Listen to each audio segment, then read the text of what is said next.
Gemini, welcome to your reading for the month of August.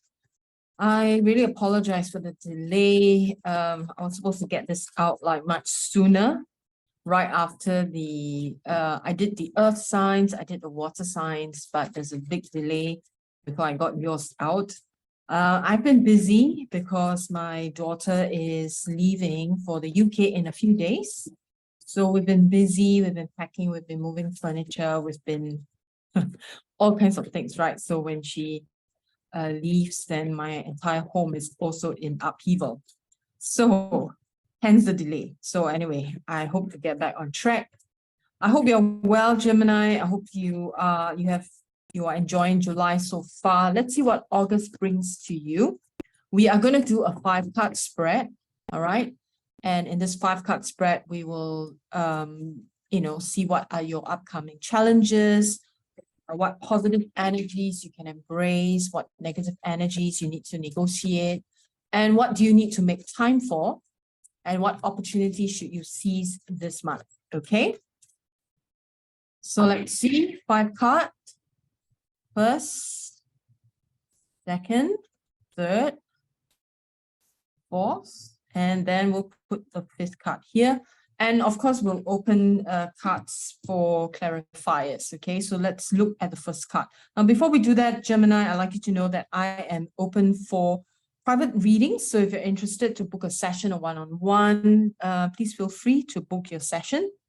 The details are below this video. Now, this is a general reading, so take what resonates and drop the rest, okay? So the challenge for the month of August for you, Gemini, that we have the Two of Pentacles. The Two of Pentacles is about balancing and responsibilities. So you are at the stage where you already possibly committed to something. You are learning to juggle. Maybe you have taken on a new project, a new job, maybe open a new business even for some of you. So the challenge for you in the month of August is all about juggling. It's all about balancing and how you can deliver. Okay. So I feel it's a good problem, right? This is a good problem to have. Now let's see. In terms of clarifiers, we have 8 of Swords. Okay, one of the key things when you are working with your challenge for this month is it's so important to look at what you may be fearful about, okay? Look at how you may be limiting yourself because this is about self-limitation. Self-limitation may come in and maybe even give you, influence you, in your mind and your head, telling you things that are not necessarily true and trying to limit you, trying to make you feel small, and so that you dare not take on the bigger responsibility. So don't listen to that voice. We also have the 7 of Swords.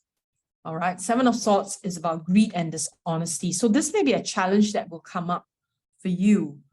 You may be tempted. You may be tempted to be dishonest to get what you want. All right, so just keep in mind that these challenges, when they come up, is to remind us to stay in integrity no matter what happens. All right, in life, when we try to go for shortcuts, when we try to cheat the system, so to speak, for self-gain, it almost never turns out well. All right, you may then face the repercussions. If not immediately, you will face the consequences ultimately. So just be very mindful of this. Okay. Now, Gemini, let's see positive energies that you can embrace, right? In the month of August, this is very good. The lovers is not, we're not going to take it literally, right? The lover's energy is about commitment, it's about unity. So you are really committing to something new. You are committing to this new job, new project. The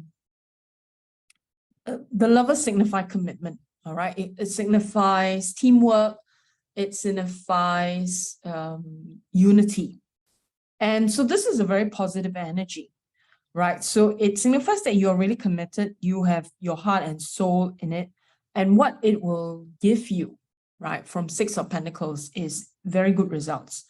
This is good karma energy. right? Six of Pentacles is about giving and receiving. So it's very good karma. So to clarify this energy, right, of your commitment, is a positive energy. Know that when you commit into it, you're going to get something positive out from it. Okay, you are. I feel like, you know, the cards are showing up and telling you that you are on the right track. So this is nice. So we have the Devil. So there may be some temptations that may come up. So the temptation may be, you know, sometimes we have bad habits, we have addictions that can sabotage us.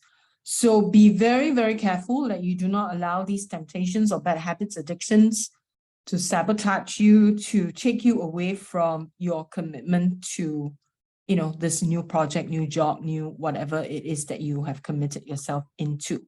All right, be very, very mindful of that, because it can easily spiral you out of control, and you don't want that, obviously. Okay, so let's look at our third card, negative energies that you need to negotiate. Okay, so we have the Page of Pentacles here. Pages are usually messengers, and Page of Pentacles here in the negative position, right, signifies that you may want to manifest things that are like you have hopes and dreams. Nothing wrong in having hopes and dreams, but this can make you go into a mode where you may become unrealistic. You may become, you know, you want to manifest more than you are ready for, and that can that can ultimately sabotage you. So just be very mindful that whatever you are manifesting, you are grounded, you are being realistic about your goals, and that, you know, temper it a little bit, know what to go after. All right. If you're not ready for the big fish, you know, stick with the small ones first, and then do it step by step, one step at a time, right? Don't try to run before you can crawl, right? And this energy is basically about that, right? Don't try to run before you can crawl. So one step at a time.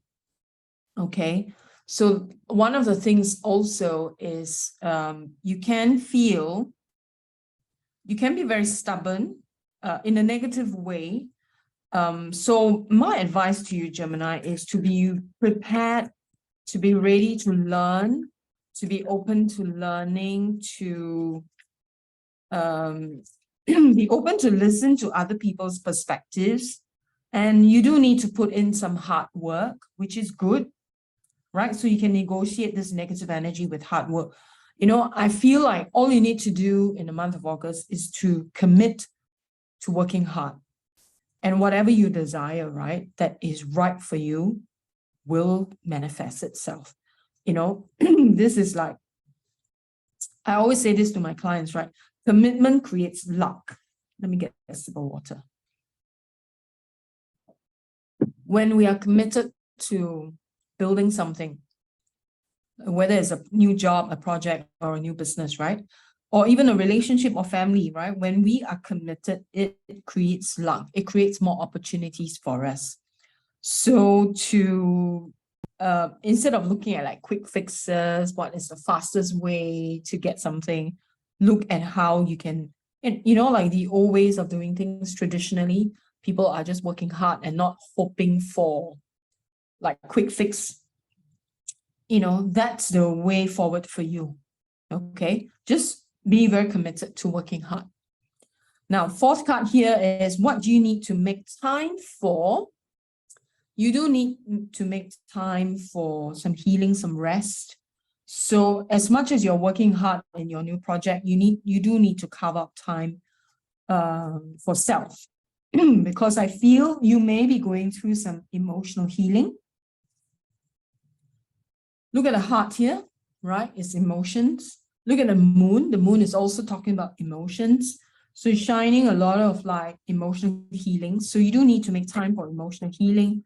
That's very important, because if you make time for emotional healing, you will open yourself up for new opportunities. in your work and in any areas of your life, basically. Now, if we are not healed emotionally, then we carry this burden, right, on our backs. When we carry this burden, it becomes a blockage. So this blockage, even if the opportunity comes our way, our blockage prevents us from doing well in that opportunity. So you do need to make time for healing. You do need, maybe you need to see a therapist, you need to see someone if you are struggling with this internal healing. I feel it's an emotional healing because of this heart as well. So you do need to go through that process. You have to make time for it. It's not something that you do only when you have time. You have to make time because everything in life happens all at the same time, right? Whether we have a work opportunity or our emotional stuff or family or children or whatever it may be. Everything is happening all at once, right? Nothing is going to wait for you and say, okay, hold on, while I heal myself and then I will take on this job. It doesn't really work that way because we still need to put food on the table. We still need to look out after our family. So simultaneously, you just need to carve out some time for your own emotional healing. All right. It doesn't really specifically say what sort of healing, but maybe only you will know what sort of emotional healing you need to go through. And then opportunities will open up for you, which is very nice, right? I like this for you. Okay. So let's look at the fifth card here. Fifth card says, what opportunity should I seize this month? And then we have the Knight of Wands. The Knight of Wands is about the energy of bravery, courage, inspired action. So this is an opportunity presented to you where maybe in the month of August, you feel very much more courageous. You feel very, very brave. You feel inspired. And, it's like you suddenly have this, like you feel pumped up, that kind of pumped up energy. Make full use of it, right? You can use this energy for your project, your work, or your business, and you can also use the same energy for your own personal healing. And interestingly, we have the Ace of Wands here. Ace of Wands is also talking about inspiration and potential. So this is about bravery, taking inspired action, and we are clarifying this. And this card says Ace of Wands, which is inspiration and your potential. So this is an opportunity that you should seize in the month of August. Very, very good. Wow. You have the star. The star is shining brightly. It feels good. It feels positive. It feels like you are entering a renewed sense of life. It is very, very hopeful, right? The star is always hopeful, and it is telling us that you are going to have a great month. Now, keep in mind that even though it says here, the opportunity you seize here is, all of these positive energies, you do need to work through the blockage, right? If this blockage is not worked through, then this will be harder to come in. This is how it flows. We cannot run away from dealing with stuff, right? Oftentimes when I do readings like this, people always focus on the positive, right? I want this, I want that, right? They want all the positive energies, but they don't want to work on the stuff that they need to work on. Now, if you don't work on the stuff that you need to work on, then the positive energies cannot come in. There's no way it can come in because this is a block. Just remember this, okay? Very important, Gemini. Now, what I'm going to pick now is from this Oracle deck. It is a word. Oops, this doesn't belong here. I'm going to return this. It is a word that you will use as a word of your contemplation for the month and a reminder for yourself to, a reminder of this entire reading that you get. And, get back into that energy. And whenever you feel distracted or lost, just remember this word. This word will guide you back, okay? And you go back on track. Okay, Gemini? Let's see. Well, nothing seems to be popping out. Let's try again. If not, we'll take the first one at the top. Okay. Clarity. Your word for the month is clarity. Okay, clarity. Eat more carrots for clarity, for good eyesight as well. So Gemini, do check out my other channel called Musings from the Past, Present, and Future. There I talk about shadow work healing, emotional healing. So you might want to check out the videos there as well to assist yourself. So I wish you well, Gemini, and I look forward to doing more of your readings in the coming weeks. Take care and God bless.